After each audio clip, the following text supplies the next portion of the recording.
जीवन को बदल देता है। और अगर आप चाहते हो कि मैं साधारण जीवन को ना बिताऊं, मुझे अलौकिक जीवन को बिताना है, तो मुझे पवित्र आत्मा की जरूरत है।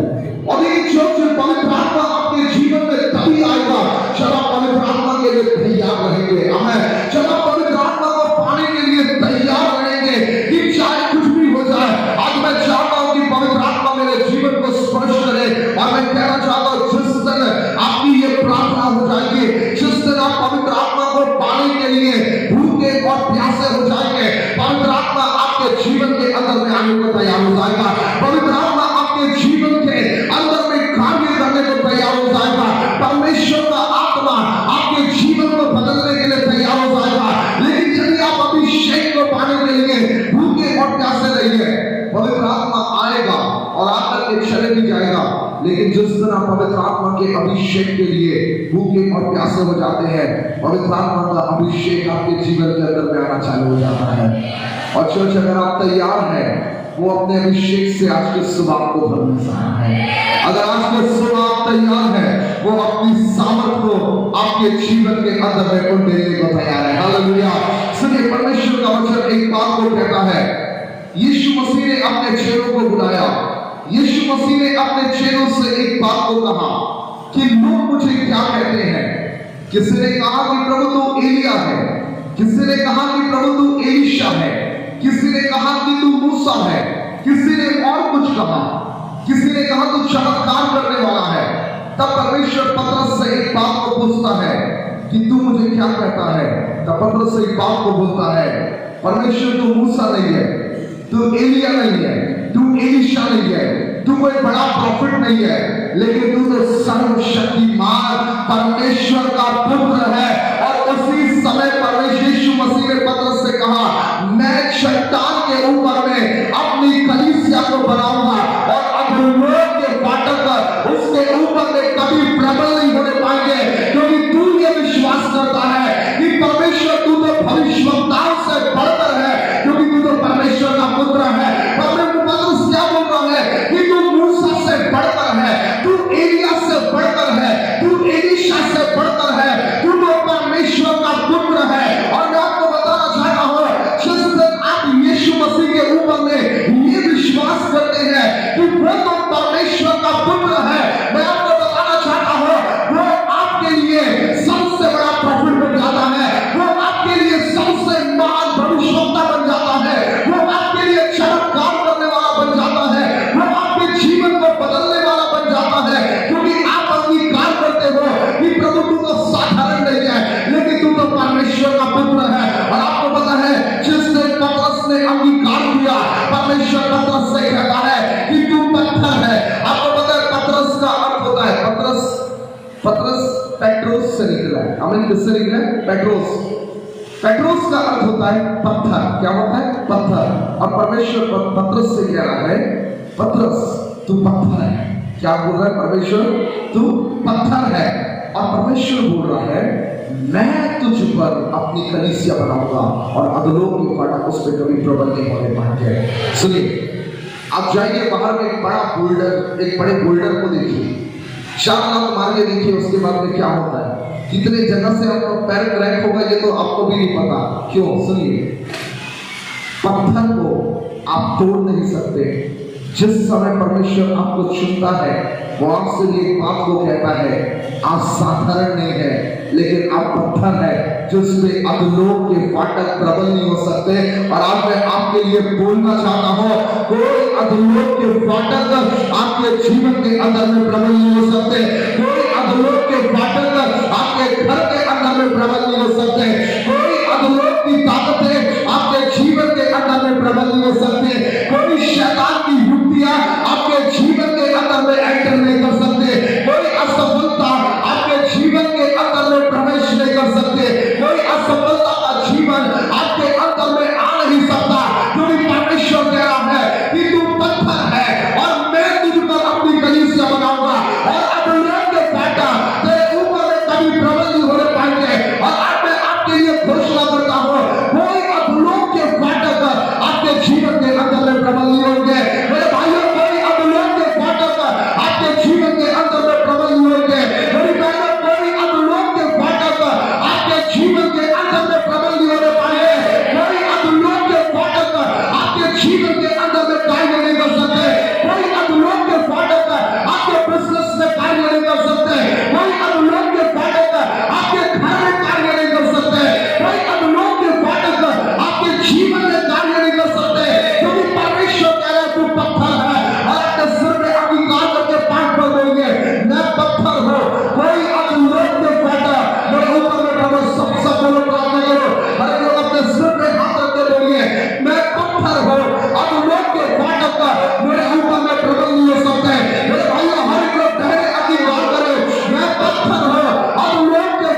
परमेश्वर का वचन एक बात को कहता है कि वो आपके ऊपर में अपनी कलीसिया को बनाएगा। बोलिए वो मुझ पर अपनी कलीसिया को बनाएगा। बोलिए मैं पत्थर हूँ। बोलिए मैं पत्थर के ऊपर में परमेश्वर अपनी कलीसिया को बनाएगा। यीशु मसीह ने क्यों कहा, यदि तुम नहीं बोलोगे तो पत्थर चिल्ला उठेंगे। पत्थर क्या है? पत्थर चर्च है। और परमेश्वर का वचन बोल रहा है, एक नहीं बोलेगा दूसरा चिल्लाएगा, दूसरा नहीं चिल्लाएगा तीसरा चिल्लाएगा, तीसरा नहीं चिल्लाएगा चौथा चिल्लाएगा, लेकिन चर्च कभी शांत नहीं रहेगा। अपने बाजू वाले को बोले चर्च कभी शांत नहीं रहेगा। बोलिए चर्च कभी शांत नहीं रहेगा। बोलिए चर्च कभी शांत नहीं रहेगा। हमें अपने बाजू वाले को बोलो एक ही जगह पे चुप रहना है। कब्रिस्तान जरा हटा, उसके अलावा सब जगह बोलना है। हमें कहीं चुप नहीं रहना, एक ही जगह पे इंसान चुप होगा, कब्रिस्तान में, शमशान में। हमें उसके अलावा अपने बाजू वाले को बोलो कहीं चुप नहीं होना है। बोलिए जीवन में एक ही बार चुप होने का मौका मिलेगा। बोलिए अपने बाजू वाले से हाथ मिला के एक ही बार चुप होने का मौका मिलेगा। सीधे जरा सुनिए, उसके अलावा कहीं नहीं। आप बोलने वाले लोग हैं। हमें एक वचन अपने साथ में आज की सुबह निकाले। मैं चाहता हूँ कि बहनें अपने सर पे जरूर दुपट्टे को रखें, अपने सिर हाथ करके रखें। आप मेरे साथ में निकाले यहोशू रूत की पुस्तक उसका पहला अध्याय और उसके पहले वचन से हम पढ़ेंगे। मैं चाहता हूं सारे लोग परमेश्वर के वचन को निकालें। रूत की पुस्तक उसका पहला अध्याय उसके पहले वचन से हम पढ़ेंगे।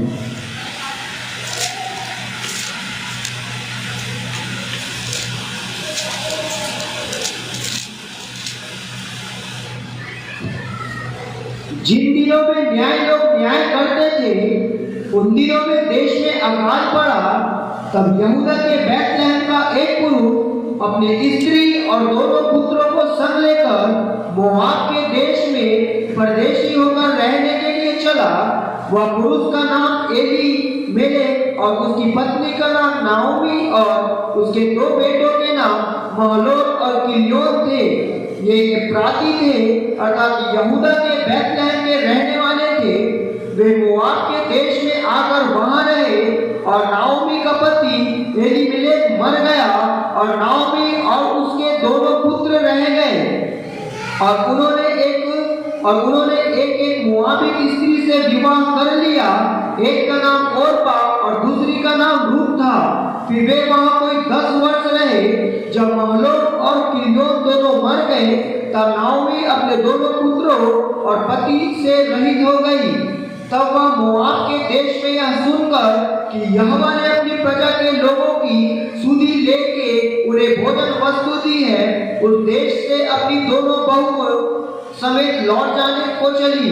अतः वह अपनी दोनों बहुओं समेत उस स्थान से जहाँ रहती थी निकली और उन्होंने यहूदा देश को लौट जाने का मार्ग लिया। तब नाओमी ने अपनी दोनों बहुओं से कहा, तुम अपने अपने मायके लौट जाओ और जैसे तुमने उनसे जो मर गए हैं और मुझसे भी प्रीति की है, वैसे यहोवा तुम्हारे ऊपर कृपा करे। यहोवा ऐसा करे कि तुम फिर अपने अपने पति के घर में विश्राम पाओ। तब उसने उनको चूमा और वे चिल्ला कर रोने लगी और उससे कहा, निश्चय हम तेरे संग तेरे लोगों के पास चलेंगी। नाओमी ने कहा, हे मेरी बेटियों लौट जाओ, तुम क्यों मेरे संग चलोगी? क्या मेरी कोख में और पुत्र हैं जो तुम्हारे पति हो? हे मेरी बेटियों लौट कर चली जाओ, क्योंकि मैं पति करने को भूली हूँ। और चाहे मैं कहती भी कि मुझे आशा है और आज की रात मेरे पति होता भी और मेरे पुत्र भी होते, तो अभी क्या तुम उनके सहने होने तक आशा लगाए ठहरी रहती और उसके निमित्त पति करने से रुकी रहती? हे मेरी बेटियों ऐसा ना हो, क्योंकि मेरा दुख तुम्हारे दुख से बहुत बढ़कर है। देखो यहोवा का हाथ मेरे विरुद्ध उठा है। तब वे फिर से उठी और ओर पड़े तो अपनी सास को चूमा, परंतु रूह उससे अलग ना हुई। तब उसने कहा, देख तेरी जिठानी तो अपने लोगों और अपने देवता के पास लौट गई है, इसलिए तू अपनी जिठानी के पीछे लौट जा। रूत बोली, तू मुझसे यह विनती ना कर कि मुझे त्याग या छोड़कर लौट जा, क्योंकि जिधर तू जाए उधर मैं भी जाऊंगी, जहां तू टिके वहां मैं भी टिकूंगी। तेरे लोग मेरे लोग होंगे और तेरा परमेश्वर मेरा परमेश्वर होगा। जहां तू मरेगी वहां मैं भी मरूंगी और वहीं मुझे मिट्टी दी जाएगी। यदि मृत्यु छोड़ और किसी कारण मैं तुझसे अलग हो तो यहोवा मुझसे वैसा ही वरन उससे भी अधिक करे। जब उसने यह देखा कि वह मेरे संग चलने को स्थिर है, तब उसने उससे और कुछ ना कहा। अतः वे दोनों चल निकली और बैतलहम पहुंची। उनके बैतलहम में पहुंचने पर सारे नगर में उनके कारण हलचल मच गई और स्त्रियां कहने लगी, क्या ये नाओमी है? उसने उनसे कहा, मुझे नाओमी ना कहो, मुझे मारा कहो, क्योंकि सर्वशक्तिमान ने मुझको बड़ा दुख दिया है। मैं भरी पूरी चली गई थी, परंतु यहोवा ने मुझे छूटी करके लौटाया है।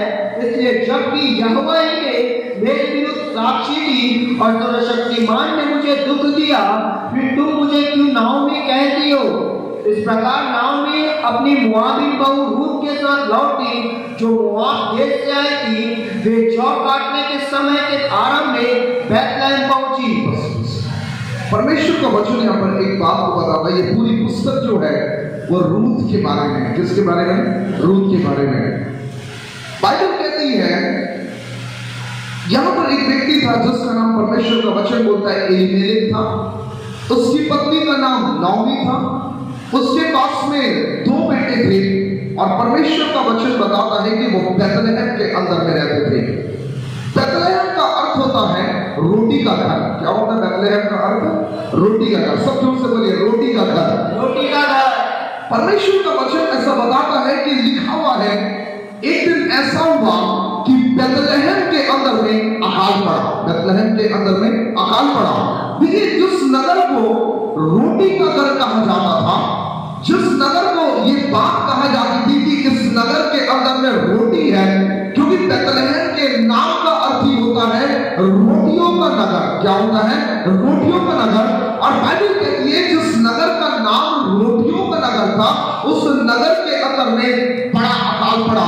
और परमेश्वर का वचन बताता है कि जब उस नगर के अंदर में बड़ा अकाल पड़ा, लिखा हुआ है परमेश्वर के वचन में कि एलीमेलेक अपनी पत्नी नाओमी अपने दोनों बेटे को साथ लेकर के वो एक ऐसे देश के अंदर में गया जिस देश का नाम मोआब था।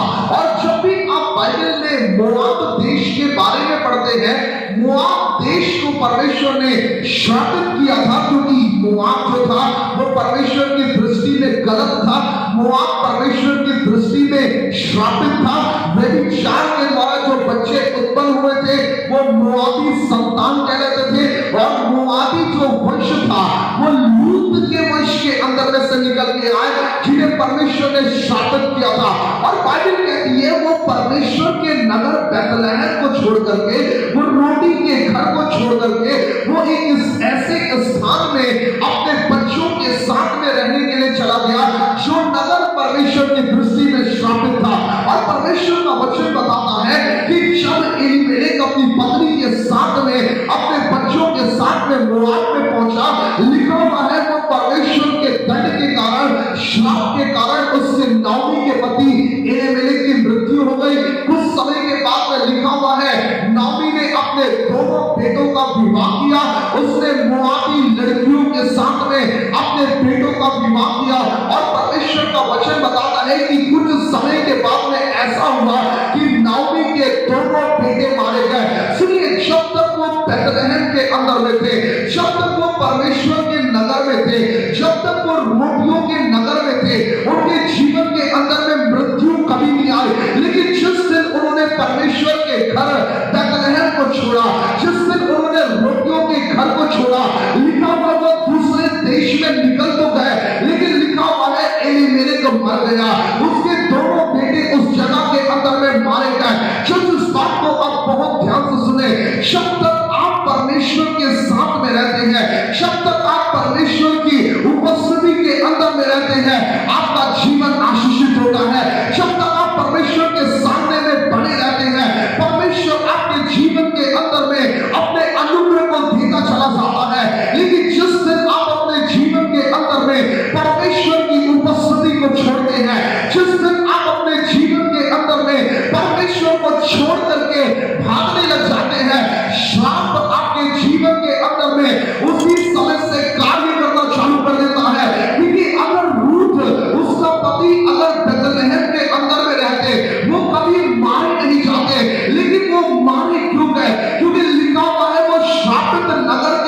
में जाकर के बैठे हुए थे। सुनिए, जब आप ये पंखे को बंद कर दो, धुआं निकल रहा है इसके अंदर से। जब आप परमेश्वर की भाई जल्दी बंद करो, धुआं निकल रहा है उसके अंदर। जब आप परमेश्वर की उपस्थिति के अंदर में बैठे हुए होते हैं, जब आप परमेश्वर के सामने में होते हैं, वो आपके जीवन के अंदर में इधर देखिए, सब इधर देखिए, वो बंद हो गया, सब इधर देखिए। परमेश्वर का वचन कहता है जब तक वो बैतलहम के अंदर में थे वो आशीषित थे, जब तक वो परमेश्वर के सामने में थे वो आशीषित थे, जब तक वो परमेश्वर की उपस्थिति में थे वो आशीषित थे। लेकिन लिखा हुआ है जब उन्होंने परमेश्वर की उपस्थिति को छोड़ दिया, उनके जीवन के अंदर में दंड आना चालू हो गया, उनके जीवन के अंदर में मृत्यु आना चालू हो गई। जब तक चर्च आप परमेश्वर के सामने में बने रहते हैं, परमेश्वर अपने अनुग्रह को आपके जीवन के अंदर में देता है, परमेश्वर अपनी सामर्थ्य को आपके जीवन के अंदर में देता है, उसका अभिषेक आपके ऊपर में जाकर के बढ़ा रहता है। लेकिन लिखा हुआ है जैसे वो मोआब में गए, उसके बच्चे मर गए, उसके पति मर गए, तब लिखा हुआ है वो अपने दोनों बहुओं से कहती है कि अब मेरे पास में कोई बच्चे नहीं है, तुम अपने देश के अंदर में वापस चले जाओ, तुम अपने नगर के अंदर में वापस चले जाओ, तुम दूसरा विवाह कर सकते हो, तुम दोबारा शादियां कर सकते हो। तब लिखा हुआ है उसकी एक बहू का नाम ओर्पा था, उसने अपनी सास को गले लगाया और वो अपनी सास से कहती है मैं अपने नगर के अंदर में वापस जा रही हूँ। लेकिन रूत एक बात को कहती है कि नाओमी तू जहां कहीं भी जाएगी मैं तेरे साथ में चलूंगी, तेरा परमेश्वर मेरा परमेश्वर होगा, तेरे लोग मेरे लोग होंगे, तू जिसकी आराधना करेगी उसकी आराधना मैं करूंगी, तू जिसका भय मानेगी उसका भय मैं भी मानूंगी, तू जहां रहेगी मैं तेरे साथ में रहूंगी। लेकिन मैं अपने घर के अंदर में वापस नहीं जाऊंगी, मैं तुझे छोड़ करके वापस नहीं जाऊंगी। और तब परमेश्वर का वचन बताता है कि जब नाओमी अपनी बहू रूत को लेकर के वापस बैतलहम के अंदर में पहुंचे, तब लोगों ने उससे पूछा कि नाओमी को तो इस जगह पर छोड़ करके चले गई थी, तेरा पति कहां है, तेरे बच्चे कहां हैं? तब नाओमी एक बात को कहती है कि परमेश्वर ने मुझे भयंकर दंड दिया है, उसने मुझे बड़े दुख में डाला है। सुनिए, मैं आपको बताना चाहता हूं, देखिए गलती किसने किया था? नाओमी। प्रभु ने बोला था मोआब जाने के लिए, बोलिए हाँ या नहीं? परमेश्वर ने बोला था मोआब जाने के लिए नहीं, गए अपने से। लेकिन जब कुछ हो गया तो गलती किसकी हो गई? परमेश्वर की। मोआब जाते समय परमेश्वर से पूछे नहीं पूछे, लेकिन जब मर गए तो किसने मारा? परमेश्वर ने मारा। नाओमी क्या बोल रही है? मेरे पति को किसने मारा? परमेश्वर ने मारा। मेरे बच्चों को किसने मारा? परमेश्वर ने मारा। और ध्यान से सुने चर्च, कई बार हमारे जीवन के अंदर में भी ऐसा ही होता है, गलती हम करते हैं, ठोकते किसके ऊपर में? परमेश्वर के ऊपर में। गलती किसने किया? नाओमी ने किया। गलती किसने किया? एलीमेलेक ने किया। लेकिन नाओमी दोष किसके ऊपर में लगा रही है? वो दोष परमेश्वर के ऊपर में लगा रही है। लेकिन रूत ने निर्णय किया कि नाओमी मैं तेरे साथ में जाने को तैयार हूं, मैं तेरे साथ में चलने को तैयार हूं। और लिखा हुआ है वो बैतलहम परमेश्वर के नगर के अंदर में वापस आ गए। और जब बाइबल एक बात को बताती है, जब रूत अपने सास के साथ में बैतलहम के अंदर में आए, उस बैतलहम के अंदर में क्या था? उस बैतलहम के अंदर में परमेश्वर का अनुग्रह था। उस बैतलहम के अंदर में क्या था? उस बैतलहम के अंदर में परमेश्वर की सामर्थ्य थी। और जब रूत उस नगर के अंदर में आती है, हो सकता है उस नगर के अंदर में वो परमेश्वर की आराधना करने लगी होगी। हो सकता है जब वो बैतलहम के अंदर में आए वो परमेश्वर के भवन में जाने लगी होगी। हो सकता है जब वो बैतलहम के अंदर में आए वो परमेश्वर की आराधना करने लगी। और सुनिए, जैसे वो बैतलहम के अंदर में आए, जैसे उसने परमेश्वर की आराधना करना चालू किया, परमेश्वर ने रूत के जीवन के अंदर में अपने अनुग्रह को देना चालू किया। परमेश्वर ने अपनी दया को रूत के अंदर में देना चालू किया। सुनिए, जब आप परमेश्वर की उपस्थिति के अंदर में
मसीह ने अपने पास बुलाया होगा।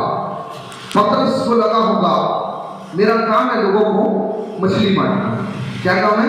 मछली बांटना, रोटी खिलाना, कुछ और करना।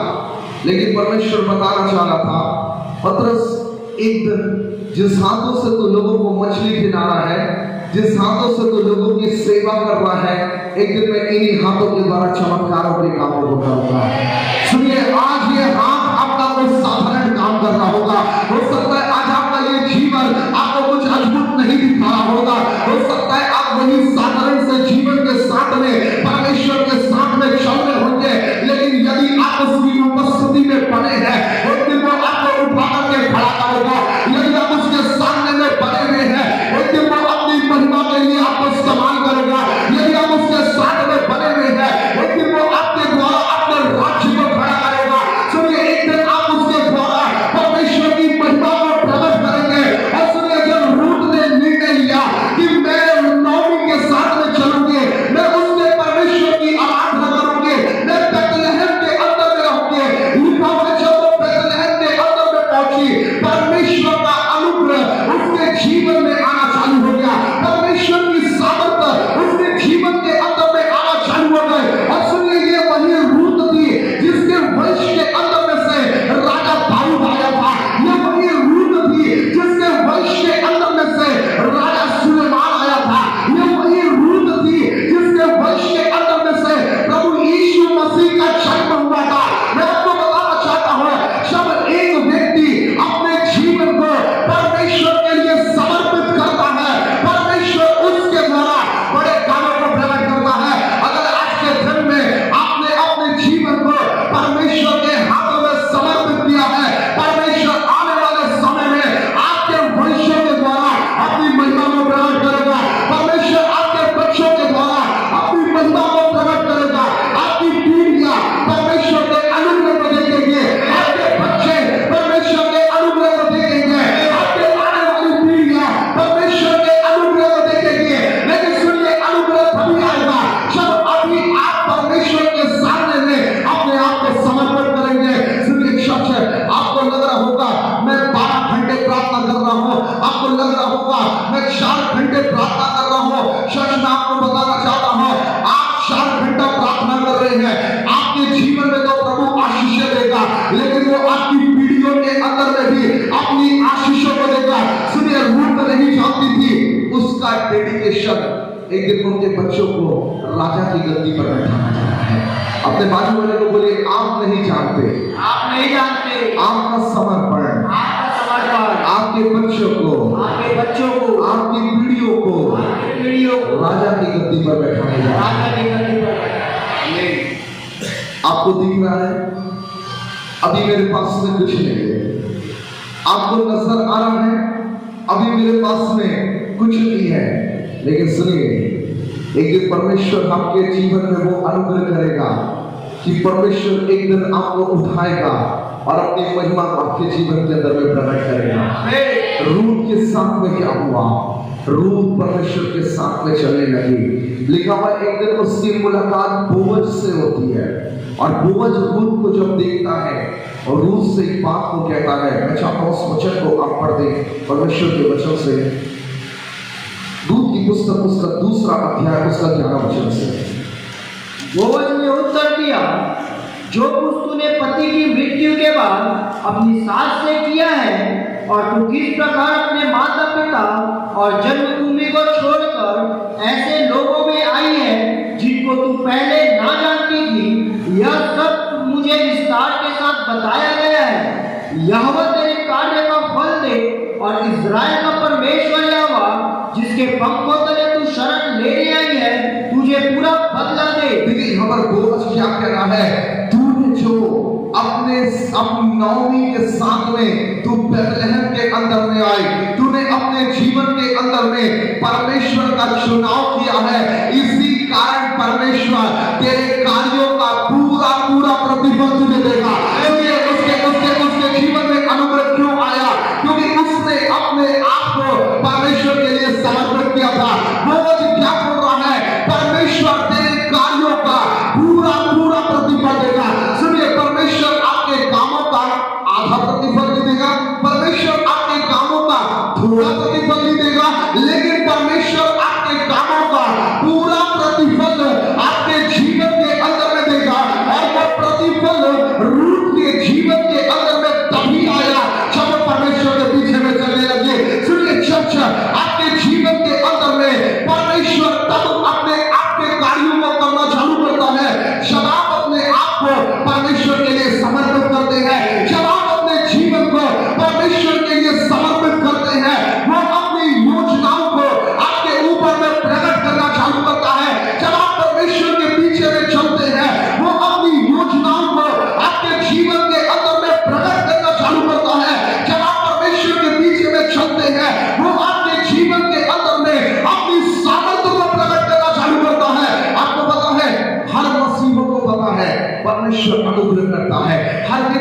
पता है परमेश्वर के अलावा चमत्कार कोई दूसरा नहीं करता है। हर व्यक्ति को पता है बीमारों को चंगा यीशु मसीह करता है। सब कुछ जानने के बाद में भी हम परमेश्वर की उपस्थिति में नहीं होते हैं। सब कुछ जानने के बाद में भी हम समर्पण के अंदर में नहीं होते हैं। लेकिन जिस समय के अंदर में आप अपने आप को परमेश्वर के लिए समर्पित करते हैं, वो अपने अभिषेक को आपके जीवन में उठ देता है, वो अपनी महिमा को आपके जीवन के अंदर में उठ देता है। और सुनिए, जब परमेश्वर का वचन एक बात को कहता है, उसने जो कल्पनाएं आपके जीवन के लिए की है वो हानि की नहीं है, वो खुशहाली की है।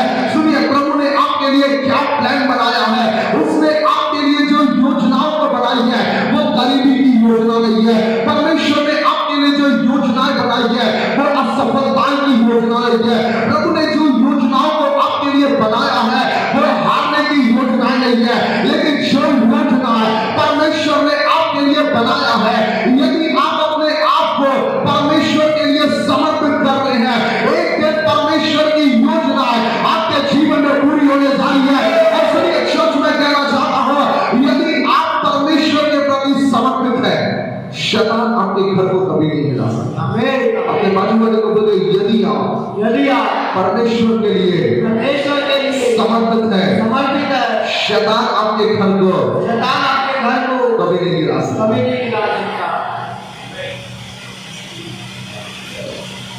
एक चीज तो याद रखिए, रूत जब आई थी उसे नहीं पता था परमेश्वर कौन है।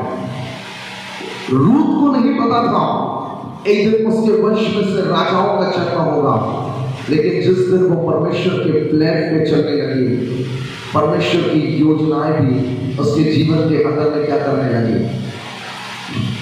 बोलिए, क्या करने लगी? काम करने लगी। परमेश्वर की सामर्थ भी उसके जीवन के अंदर में क्या करने लगी? काम करने लगी। परमेश्वर की योजनाएं भी आपके जीवन में तब कार्य नहीं करती है जब आपके लिए भविष्यवाणियां होती है। प्रभु की योजनाएं आपके लिए तब काम करती है जब आप अपने जीवन को परमेश्वर के लिए समर्पित करते हैं। कुछ लोग परमेश्वर के पास में इसलिए हैं कि भविष्यवाणियों से मिल जाए। कई मसीह लोग दूसरे लोगों को बोलते हैं, हाथ मत दिखवाना। चर्च में क्या दिखवाना है? सर दिखवाना है।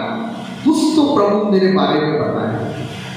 ये काम वो इसके बाहर में जाके किसी को हाथ दिखवा के करता है, हम किसी के पर सर ले जाके करते। कुछ तो मेरे बारे में बताया। दोनों बराबर हो गया। मैं आपको बताना चाहता हूं, प्रोफेसी वो है जो लोगों को यीशु मसीह के सामने घुटनों में ले जाए। भविष्यवाणियां वो है जो एक पापी को मन फिराव के अंदर में लेकर के चले जाए। प्रोफेसी वो है जो लोगों को उद्धार में लेकर के चले जाए। प्रोफेसी वो है जो लोगों के जीवन को बदल करके रख दे। प्रोफेसी वो है जो लोगों की परिस्थितियों को बदल करके रख दे। भविष्यवाणियां वो है जो लोगों के जीवन को चेंज कर दे। और मैं आपको बताना चाहता हूं, एक्चुअल प्रोफेसी यही है। प्रोफेसी होने के बाद में यदि एक व्यक्ति अपने घुटनों के अंदर में आ जाए, वो अपने जीवन को परमेश्वर के हाथों में समर्पित करते, भविष्यवाणियां पूरी हो चुकी है। सुनिए चर्च, परमेश्वर ने अपना आत्मा आपके अंदर में इसलिए दिया है ताकि उसके बाद में लोग अपने जीवन को यीशु मसीह के हाथों में समर्पित करें। सुनिए, यीशु मसीह ने उस पापी स्त्री के लिए क्या किया? भविष्यवाणियां किया। क्या भविष्यवाणी किया? तू 5 पति कर चुकी है, तू जिसके साथ में है वो भी तेरा पति नहीं है। सुनिए सुनिए, जैसा ही प्रभु यीशु मसीह ने उसके बारे में बात करना चालू किया, लिखा हुआ वो स्त्री अपने घुटनों पर आ गए। उसने अपने जीवन को यीशु मसीह के हाथों में समर्पित कर दिया। आपको पता है, यीशु मसीह ने जब भी भविष्यवाणियों को किया, लोगों का जीवन बदला है। यीशु मसीह ने जब भी प्रोफेसी को किया, लोगों ने अपने पाप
मेरे पवित्र आत्मा तुझे इसलिए नहीं मिला कि तू लोगों के बारे में बताता फिरे, लेकिन पवित्र आत्मा इसलिए दिया गया है क्योंकि जब वो पवित्र आत्मा तुझ पर आएगा वो एक बात को सिखाएगा कि तू कैसे अपने परमेश्वर के नाम को ऊंचा उठाएगा, तू कैसे अपने परमेश्वर के नाम को आदर देगा, तू कैसे अपने जीवन से परमेश्वर की आराधना करेगा, तू कैसे अपने जीवन से उस यीशु के नाम को ऊंचा उठाएगा। और सच में कहना चाहता हूं, जिस दिन आपने अपने जीवन से परमेश्वर को प्रसन्न करना सीख लिया, वो अनुग्रह पे अनुग्रह देता चला जाएगा।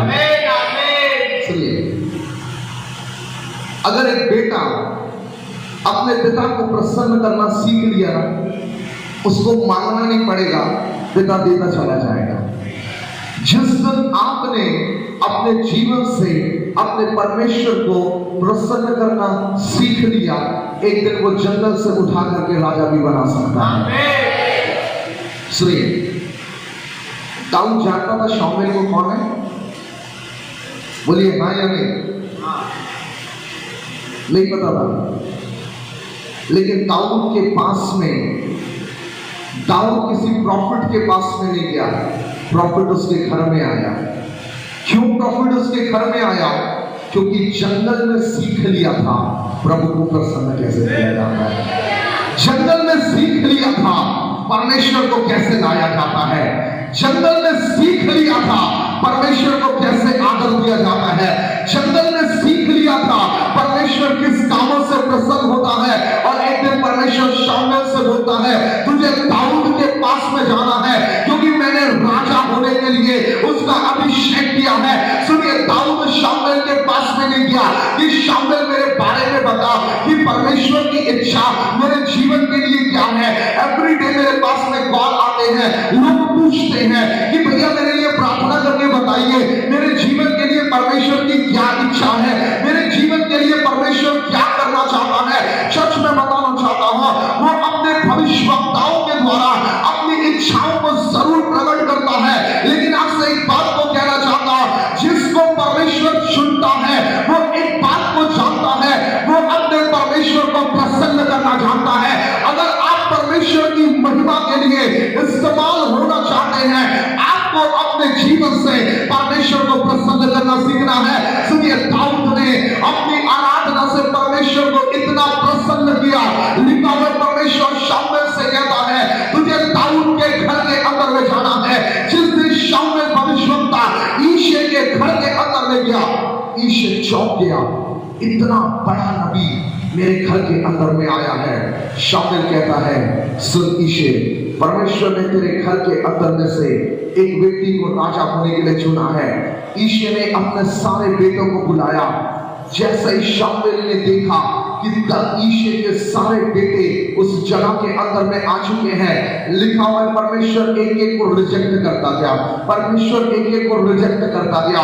कोई अच्छा बलवान था, कोई अच्छा तगड़ा था, परमेश्वर ने बोला मुझे ये नहीं चाहिए। कोई सुंदर दिखता था, परमेश्वर ने कहा मुझे ये नहीं चाहिए। कोई बहुत ताकतवर था, परमेश्वर ने कहा मुझे ये नहीं चाहिए। लेकिन सुनिए, एक ऐसा समय आया जब ईशे के सारे बच्चों को रिजेक्ट कर दिया गया। तब ईशे से दाऊद, तब ईशे से शाऊल भविष्यवक्ता पूछता है, क्या तेरे पास में और कोई संतान है? तब उसने कहा, एक और है जो जंगल में भेड़ बकरियों को चराने गया है। मैंने जरूरी नहीं समझा कि वो तेरे पास में क्या किया जाए, लाया जाए। दाऊद अपने बेटे के बारे में क्या जानता था? ये बकरियों को चरा सकता है, ये घर में पागल टीम का बाजा बजा सकता है, ये घर में पागलों के समान में क्या कर सकता है, वर्शिप कर सकता है। और इसलिए पिता ने बोला, यहां पे राजा का चुनाव हो रहा है, वो पागल को बुलाने की कोई जरूरत नहीं है, वो कोई काम कर रही है। सुनिए, ईश्वर बोलता है, तब शाऊल ने कहा उसे मेरे पास में लेकर के आया जाए। जब दाऊद अपने घर में आया होगा, सुनिए, बड़ी मेहनत करके पहाड़ के ऊपर से अपनी भेड़ बकरियों को लेकर के आया, थका होगा, कपड़ों से बदबू आती होगी क्योंकि चरवाहे का काम कर रहा था, शरीर में बदबू आई होगी। जैसे ही शाऊल के पास में गया, शाऊल को परमेश्वर बोलता, यही है जिसे मैंने अपनी महिमा के लिए चुना है। सुनिए, शामुएल सोच में पड़ गया। आपको पता है, शामुएल ने प्रभु से एक बात पूछा, परमेश्वर मुझे भी इसमें कुछ नहीं दिखता। शामुएल ने भी क्या बोला? सुनिए, प्रॉफिट बोल रहा है, मुझे तो इसके अंदर में भी कुछ नहीं दिखता है। मुझे तो इसके अंदर में कम से कम इसके भाइयों में मुझे राजा बनने की क्वालिटी दिखती थी, लेकिन मुझे तो इसके अंदर में 1% भी ऐसा नहीं दिखता कि ये राजा बनाया जाए। और उसका पिता भी बोलने लगा होगा, ये कोई काम का नहीं है, ये शर्माने का काम करता है, इसे लड़ना नहीं आता, ये युद्ध नहीं कर सकता, ये अपने घर में बैठ करके गाना गाते रहता है, ये तो पागल के समान है। और परमेश्वर शामुएल से कह रहा है, मैंने तो इसीलिए इसे चुना है क्योंकि ये मुझे प्रसन्न करना चाहता है। सुनिए, और जब परमेश्वर ने राजा दाऊद को चुना, अपनी लड़ाइयों को जीतता गया। इसलिए नहीं जीता कि बहुत ताकतवर था, इसलिए नहीं जीता कि अच्छी खासी बॉडी थी, इसलिए नहीं जीता कि बहुत अच्छा तलवार चलाता था, लेकिन इसलिए जीता क्योंकि अपने परमेश्वर को प्रसन्न करना चाहता था। और सुनिए, परमेश्वर के राज्य में ताकतवर ऊंचा नहीं होता है, लेकिन जो प्रभु को महिमा देना सीख जाता है वो ऊंचा किया जाता है। और शामुएल को परमेश्वर बोलता है, इसी का अभिषेक कर, क्योंकि मैंने इसे अपनी महिमा के लिए चुना है। हालेलुया। सुनिए, मैं आपको बताना चाहता हूं, उसके सारे भाई उसको देखते रह गए। आपको पता है, परमेश्वर के राज्य में पागल लोग चाहिए। अपने बाजू वाले को बोलिए, पागल लोग चाहिए। बोलिए, पागल लोग ही प्रभु का काम कर सकते हैं। अपने बाजू वाले से हाथ मिला के बोलिए, पागल लोग ही बड़ा काम कर सकते हैं। बोलिए, साधारण व्यक्ति कुछ नहीं कर सकता, सारे पागल ही कुछ करेंगे। अपने बाजू वाले को बोलिए, सारे पागल ही कुछ करेंगे। लोग बोले ना, तू पागल है, ये पागल एक दिन बड़ा काम करेगा। सुनिए, साधारण व्यक्ति कुछ नहीं करता। कई लोग बोलते हैं, दिन भर प्रार्थना ही करते रहो क्या, है ना, दिन भर वचन ही पढ़ता रहो क्या। मैं आपको बताना चाहता हूं, इतिहास सब नहीं रचते हैं, इतिहास कोई कोई रचता है। सुनिए, अपने बाजू वाले को बोलिए, आप इतिहास रचने वाले हैं। कोई बोलेगा, ज्यादा धर्मी बन रहा है, हाँ बन रहा हूं क्योंकि इतिहास में ही रचूंगा। 10 मिनट दुआ करने वाला इतिहास नहीं रचेगा, आधा घंटा दुआ करने वाला इतिहास नहीं रचेगा, भजन संहिता 18 कैंपेन 23 पे चलने वाला इतिहास नहीं रचेगा। इतिहास अद्भुत काम करने वाला रचेगा। इतिहास पागल आदमी रचेगा, बड़े काम पागल आदमी करेगा।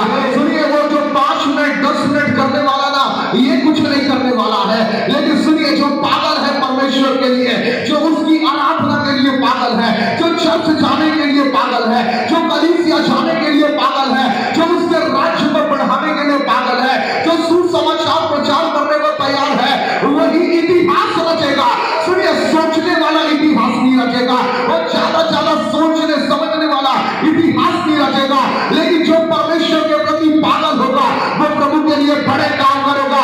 और जिस समय आप परमेश्वर के लिए पागल हो जाते हैं, आप बड़े कामों को करना चालू करते हैं, आप परमेश्वर के राज्य के अंदर में बड़े कामों को प्रकट करना चालू करते हैं, आप उसके राज्य को बढ़ाना चालू करते हैं। अपने बाजू वाले को बोलिए, अगर तू पागल है, तू इतिहास रचेगा। कोई बोले ना, ज्यादा धर्मी बन रहा है, मैं पागल हूं इसलिए तो मैं इतिहास रचूंगा। अभी बोलूं किसी को, चलो माउंट एवरेस्ट पे चढ़ो, अरे कौन जाएगा, पागल है हम लोग नहीं चढ़ेंगे। लेकिन जो चढ़ गया वो पागल था, उसने इतिहास रचा है। सुनिए, पागल आदमी कुछ बड़े काम करेगा। अगर लोग आपको पागल बोलते हैं, प्रभु के नाम के लिए खुश हो जाइए, क्योंकि प्रभु आपके द्वारा कुछ बड़ा करेगा। पर लोग आपको फालतू समझते हैं, आप समझ जाइए, परमेश्वर कुछ बड़ा करेगा। आप घंटों परमेश्वर की उपस्थिति में बैठे रहते हैं, लोग बोलेंगे पागल है, हाँ मैं पागल हूं, एक दिन परमेश्वर इसी के द्वारा अपने राज्य को बढ़ाएगा। अगर लोग बोले यार चर्च जाते रहता है, चर्च जाने से क्या मिलेगा, यही पागल व्यक्ति कुछ बड़े काम करेगा। सुसमाचार प्रचार में जाते रहता है, इसका क्या होगा, यही तो कुछ बड़े काम करेगा। भैया सुनिए, जो परमेश्वर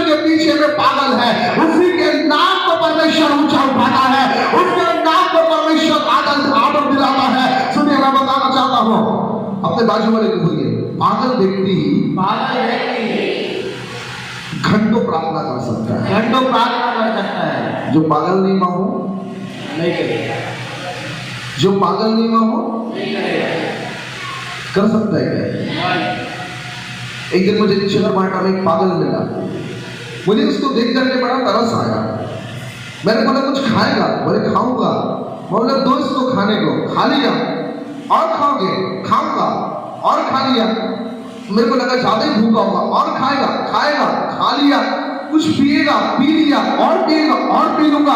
मैं बोला भाई ये सच में पागल है। सुनिए, आपको बताना चाहता हूं, पागल व्यक्ति ही कुछ बड़े काम करता है, पागल व्यक्ति ही बड़े इतिहास को रचता है, पागल व्यक्ति ही परमेश्वर के राज्य को बढ़ाता है।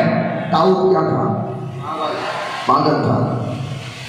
मुझे परमेश्वर के राज्य में क्या बनना है? पागल बनना है। परमेश्वर का वचन एक बात को कहता है, रूथ परमेश्वर के लिए समर्पित हो गए। वो परमेश्वर के साथ में, परमेश्वर की उपस्थिति के अंदर में चलने लगी, वो उसके सामर्थ्य के अंदर में होकर के चलने लगी। और एक दिन परमेश्वर उसके जीवन को अपने राज्य के लिए उठाना चालू किया। हालेलुया।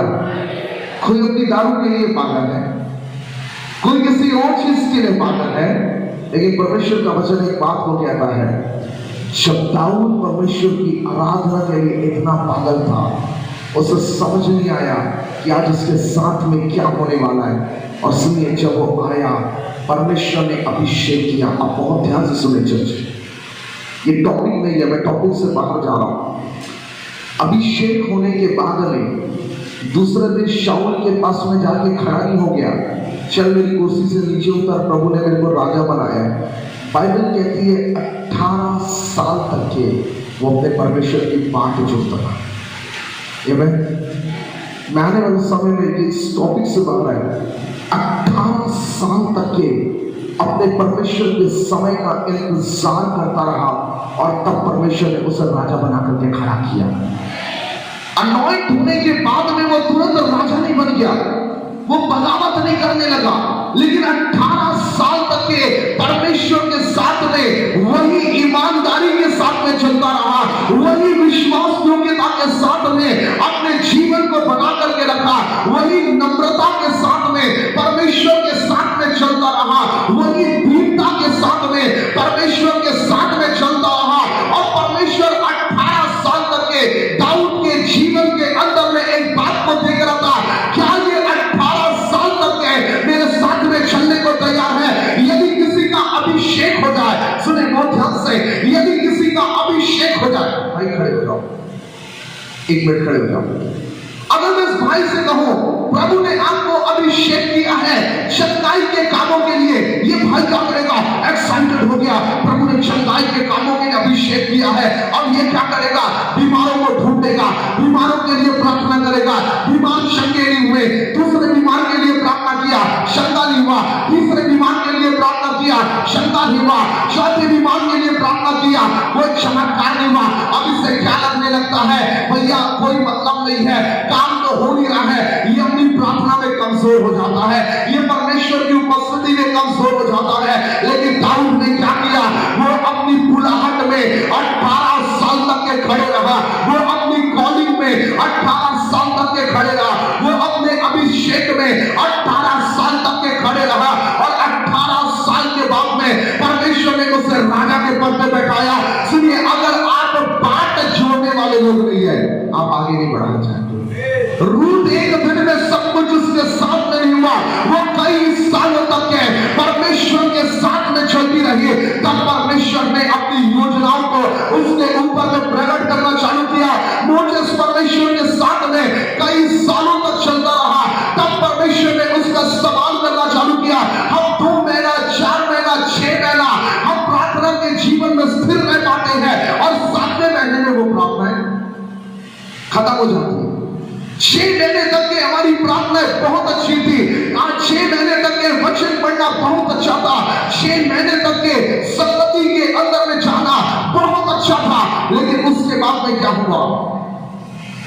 उसके बाद में हम भटकना चालू हो गए। क्योंकि परमेश्वर की प्रेजेंस को क्या किया, छोड़ दिया।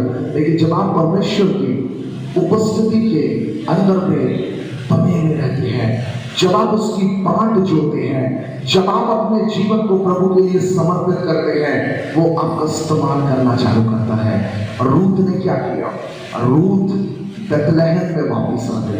आज मुझे अपने संसार से निकलना है, मुझे परमेश्वर की उपस्थिति में आना है, मुझे परमेश्वर के भवन में अपने आप को लेकर के जाना है, मुझे परमेश्वर की उपस्थिति में अपने आप को लेकर के जाना है। और जब आप परमेश्वर की उपस्थिति में अपने आप को लेकर के जाते हैं, वो अपनी महिमा में आपका इस्तेमाल करता है। आमीन।